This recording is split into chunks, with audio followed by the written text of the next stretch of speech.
All right, ooh, look at that trolley in Florida, but there's a chance of throwing. I don't know. All right, welcome back, welcome back. As you can see, our UConn women's basketball team is getting ready to wrap up their practice, like as of right now, and yeah, I don't know who she gonna be.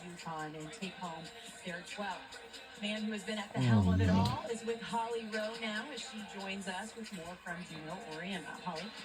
Well, Coach Auriemma, this is such an exciting time. All of these fans here to see you and your players. What do you hope people get to see today and get a little glimpse of your team? I think the way I've read it recently is that they just want to be a part of it. You know, they just want to be in the building, feel the excitement, get a chance to see some of their, some of their heroes. So nice, like, you know, and I assume it's an honor. What it means to be there in the presence and feel like you're interacting with them. Nice. You've been such a big part of helping to grow women's basketball. You were an assistant coach at Virginia back in the day. Some of these boys are and you very really talented, but some of them does not. But UConn has been part of why it's become so big. What are you proud of right now when you see the crowds in the stands, the sellouts, and the ratings? So you say it is. My first year at Connecticut, our first game, our SID, Barb Cobalt, she made 100 notes. That's right. 100. One for each person.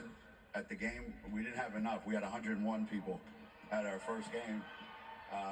So to see that it's come from there to what it is today with so many people benefiting from the game, mostly the fans, because they've grown up watching, whether it's UConn or Tennessee or South Carolina. Our team is looking to seek a 12 NCAA title.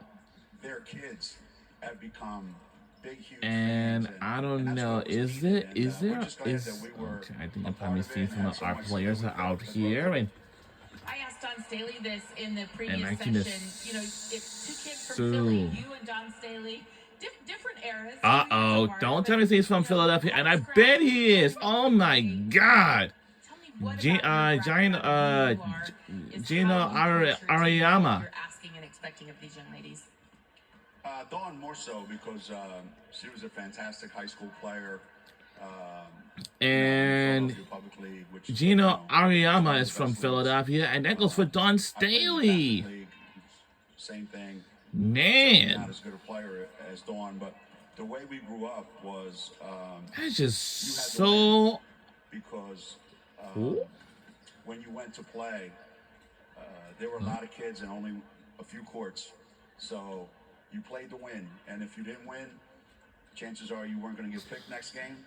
And we learned, what do we have to do to win? It is 2:54 p.m.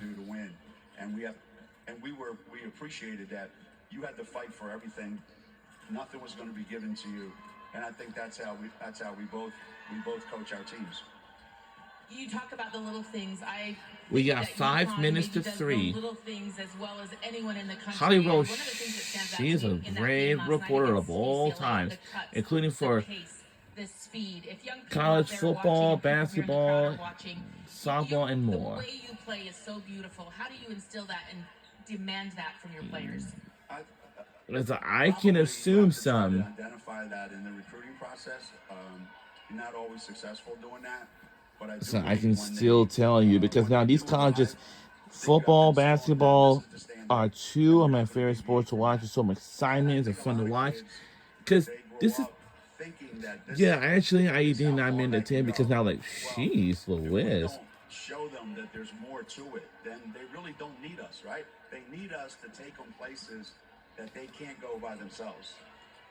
So we set the standard, and we never have deviated from it in 40 years. Listen, some years it looks better than others. This is one of those years where it looks, really nice and pretty. I see Paige Beckers may sign some autographs out there. I can assume. So you can only coach what's in your heart and soul, and that's in my heart and soul. Philadelphia, one of the best basketball cities in the world. So I grew up with the right teachers. I want to just ask you about a couple of special players. You have some seniors, and I want to hit Paige Beckers first. It has been a long journey for Paige. I met her in the parking lot here. I remember this video. Oh, really? So how do I have met Paige Beckers in the parking lot? Ooh, okay. She's going to be the next Diana Taurasi. And that doesn't come out of your mouth very often. What did you see in Paige early that she has shown you over and over again? Well, at the time, I was hoping only from a basketball standpoint. I didn't mean like all the other stuff. But it's rare that you see a guard who has a passion for the game, a love for the game. Like Actually, and I saw that in hold up. Or one that sees the game the way I might she be able to sees it. come. Is a willing passer. Is I'm an coming. unselfish, great team leader. Even though I'm glad you she come can in. get 40 every Course I single just night if she registered. wanted. So I saw her being that kind of kid, that kind of player, that kind of love for her teammates and for her coach, for the game of basketball itself. And you just don't see that very often. And I was really, really struck by the similarities for sure. Yeah, Paige loves the grind of the game and the work that it takes to put in to be great.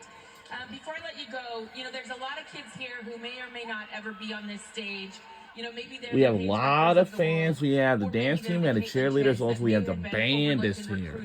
And went to a smaller school in Princeton. Like And all ESPN she's done is 2. play in the NCAA tournament every year. How do you inspire this next generation of kids that no matter And the I level see they some of our play, players the is future there? doing some autographs out there. It's always great. Maybe signing a jersey or maybe.